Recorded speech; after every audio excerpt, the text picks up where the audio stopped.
Hi guys, how you doing? Hope life has been treating you awesome. Today we're going to be talking about accommodation. Yep, yep. Before we begin, please do not forget to subscribe, okay?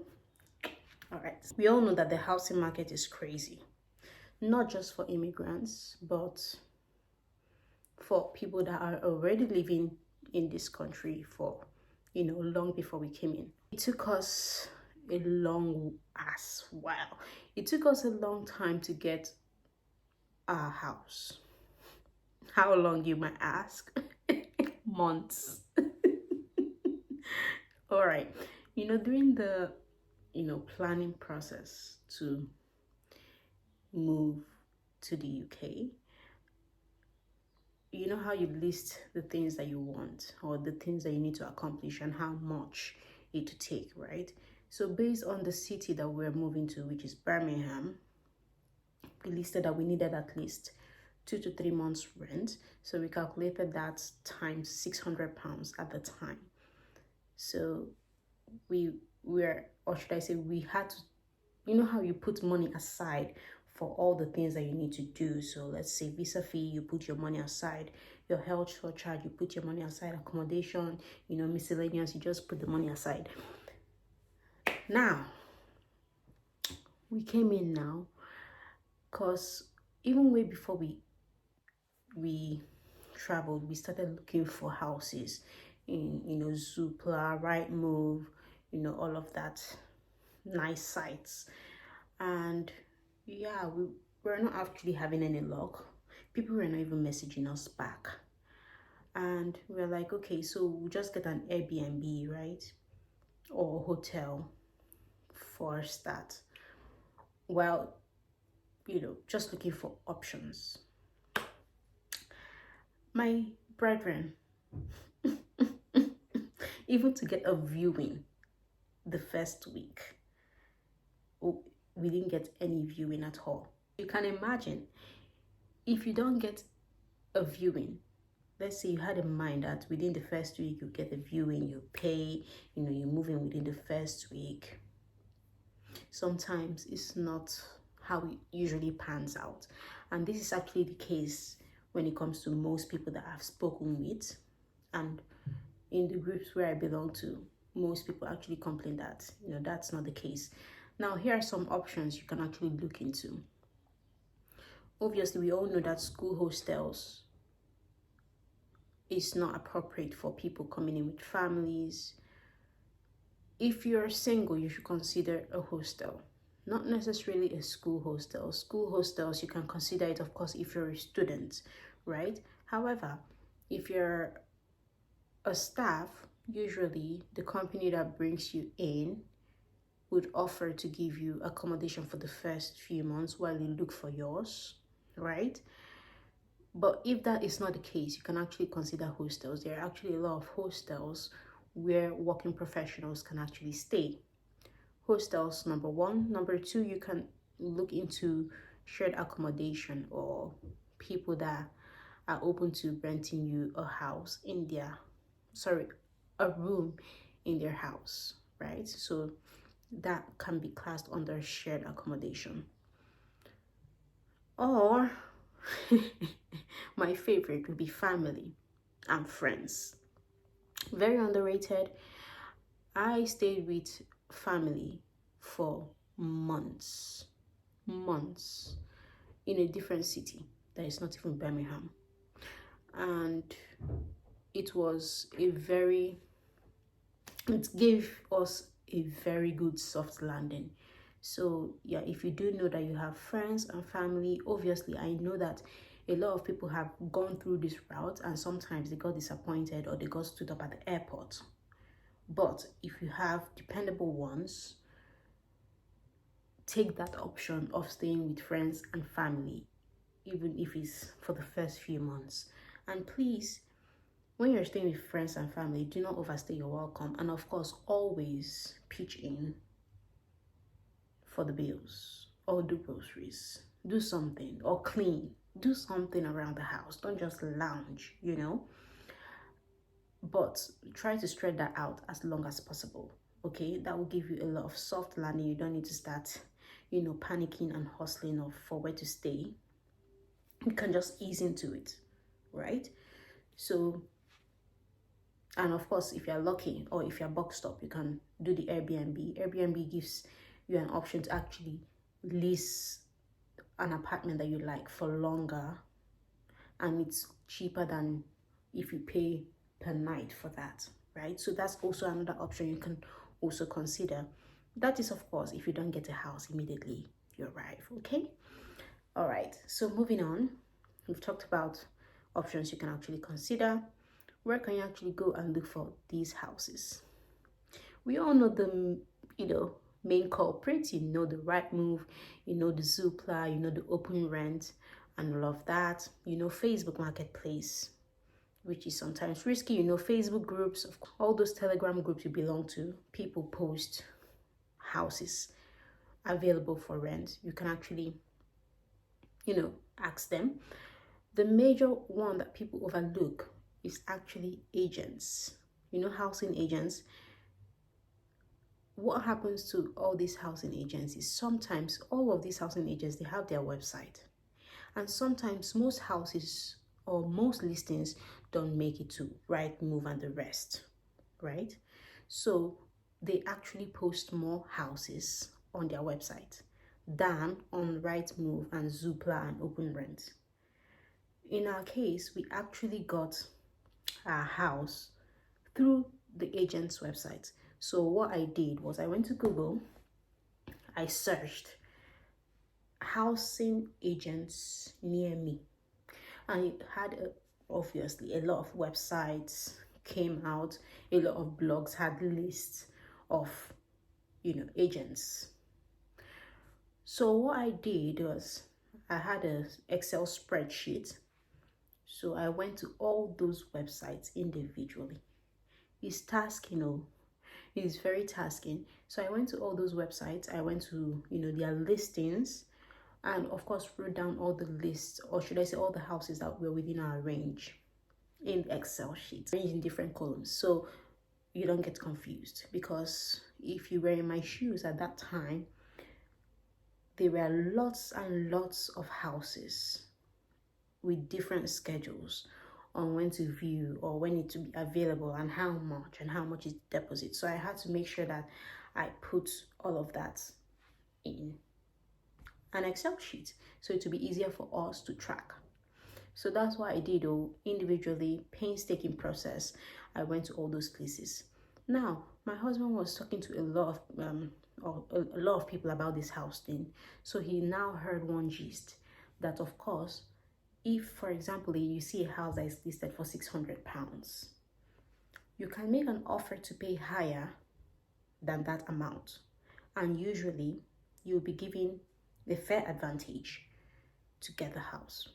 Yeah, so another option is you say that, okay, can I pay 6 months upfront for this house? People that have money in bulk get a higher advantage when looking for a house or when bidding for a house, and people that offer to pay higher than the rent itself get a higher advantage to get picked.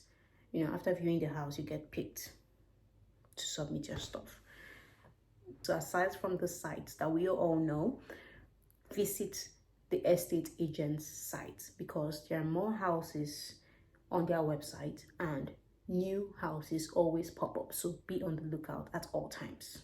Okay, now let's say that you've gotten a house, or what are the requirements to get a house?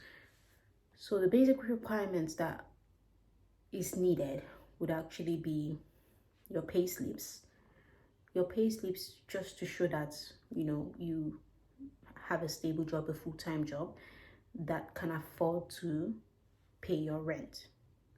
So if you're 2 people, they will be asking for the payslip for two of you, right?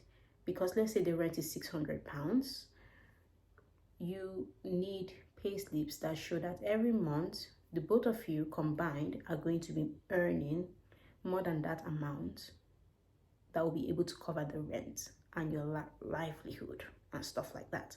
So they're going to be asking for your pay slip. Now they would also be asking for your work reference.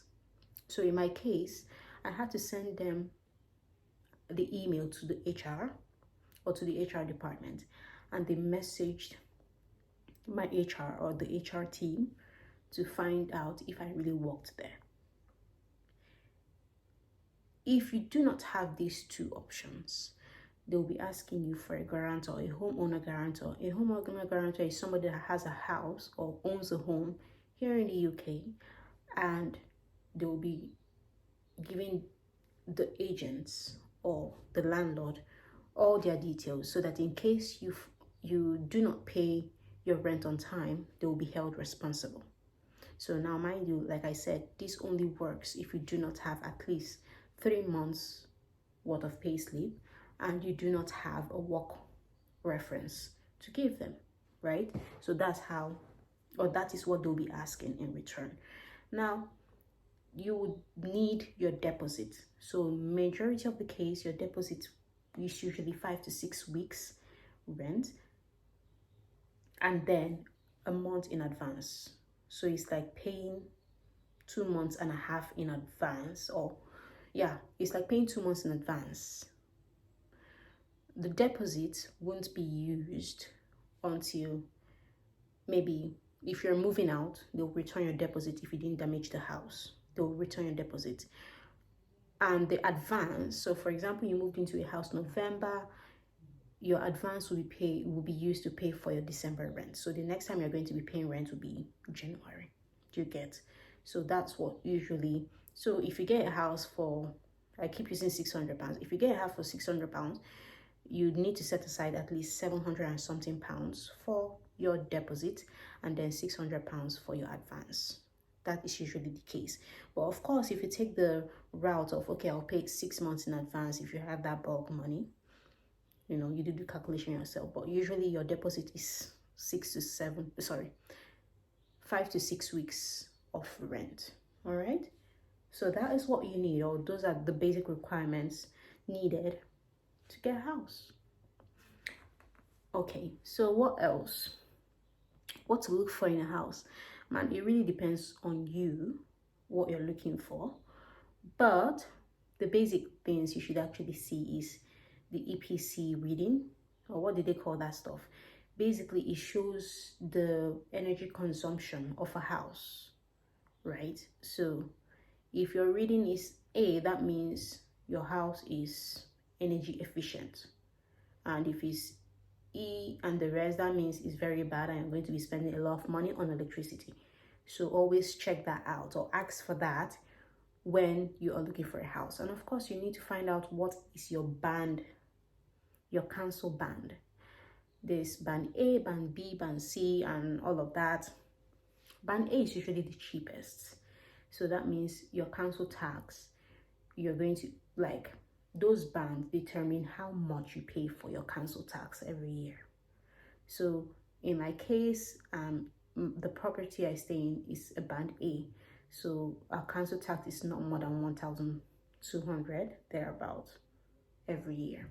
So that is the council band. So for me, those are the two major things you should look for. And of course, if you're a parent, you need to look for if the house is close to schools, you know, so it will be easier to get schools for your child.